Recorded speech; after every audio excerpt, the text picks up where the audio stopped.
Kecelakaan lalu lintas terjadi di Kecamatan Darul Makmur, Nagan Raya. Seorang mahasiswa meninggal dunia di lokasi kejadian akibat tergilas truk tanpa muatan dan seorang lainnya mengalami luka berat dan dibawa ke puskesmas terdekat. Korban dilarikan ke puskesmas terdekat dengan menggunakan damkar karena tidak adanya ambulan yang tiba ke lokasi untuk menjalani perawatan medis. Berikut informasi selengkapnya. Messi Diana, seorang mahasiswi asal Gampung Alu Selasi, Kecamatan Jempa, Aceh Barat Daya, meninggal dunia akibat kecelakaan yang terjadi di kawasan Gampung Ujung Lami, Kecamatan Darul Makmur, Nagan Raya.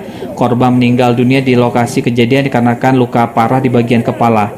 Jenazah korban setempat terlantar di tempat kejadian perkara karena tidak ada ambulan yang datang ke lokasi kejadian. Sementara itu, menurut keterangan supir truk Edi Bakri, kejadian berawal saat dirinya datang dari arah berlawanan dengan korban, namun karena posisi kendaraan akan menabrak korban mengelak lalu terjatuh serta tergilas truk hingga mengakibatkan korban meninggal dunia di tempat kejadian perkara. Sementara adik korban yang saat itu berboncengan dengan korban mengalami luka berat dan dibawa ke puskesmas Alu Rambut untuk menjalani perawatan medis.